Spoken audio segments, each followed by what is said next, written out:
नमस्कार विद्यार्थी मित्रांनो, तुमचं आपल्या ज्युपिटर क्लासरूम या यूट्यूब चॅनलमध्ये हार्दिक हार्दिक स्वागत आहे. आज आपण 5th चॅप्टर हीटमधील उर्वरित भाग पाहणार आहोत. त्याच्यामध्ये सुरुवातीला पाहूया role of latent heat in change of state of substance. When latent heat of fusion is supplied to the solids, then solids converted into the liquids. म्हणजे सॉलिडला जर latent heat of fusion supply केली तर सॉलिडचं conversion हे लिक्विड्समध्ये होतं.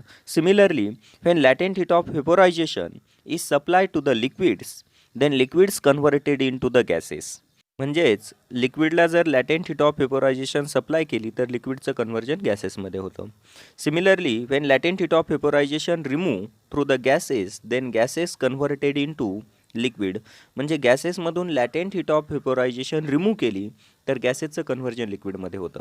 When latent heat of fusion is remove through the liquids, then liquids converted in to solids. म्हणजे लिक्विडमधून लॅटेंट हीट ऑफ फ्युजन जर रिमूव्ह केली तर लिक्विडचं कन्व्हर्जन हे सॉलिड्समध्ये होतं. अशा पद्धतीनं लॅटेंट हीट ऑफ फ्युजन आणि लॅटेंट हीट ऑफ व्हेपोरायझेशन सप्लाय आणि रिमूव्ह करून आपण सबस्टन्स हा सॉलिड, लिक्विड आणि गॅसेस स्टेटमध्ये रूपांतरित करू शकतो. Next point is a regelation, पुनर्घटन. मग रेझिलेशनची definition: the phenomena in which ice convert into liquid due to applied pressure and then reconvert into ice once the pressure is removed is called as resiliation. म्हणजे रेझिलेशन ही अशी प्रक्रिया आहे, असा phenomena आहे ज्याच्यामध्ये आईसवरती प्रेशर एक्झर्ट केल्यामुळे आईसचं कन्व्हर्जन वॉटरमध्ये होतं आणि प्रेशर रिमूव्ह केल्यानंतर पुन्हा त्याच वॉटरचं कन्व्हर्जन पुन्हा आईसमध्ये होतं. हा जो फिनॉमिना असतो या फिनॉमिनाला रेझिलेशन म्हणजे पुनर्घटन म्हटलं जातं. त्यासाठी experiment aim to study the phenomena of regelation. Apparatus: small slab of ice, thin wire and 2 identical weights.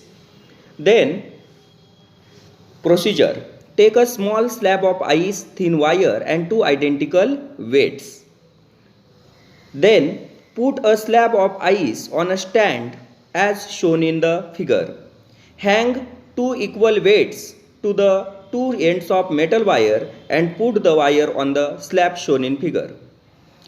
Observation: it is observed that the wire gradually penetrates the ice slab after some time. The wire comes out of the lower surface of the ice slab. However, the ice slab does not break. The phenomena in which ice converted into liquid due to applied pressure and then reconvert into the ice once the pressure is removed is called as resiliation. Conclusion: the melting point of ice becomes lower than 0 degrees Celsius due to pressure. This means that at a 0 degrees Celsius the ice melts or converted into water. As soon as the pressure is removed, the ice melting is restored to 0 degrees Celsius and water gets converted into ice again, shown in figure. Use your brain power.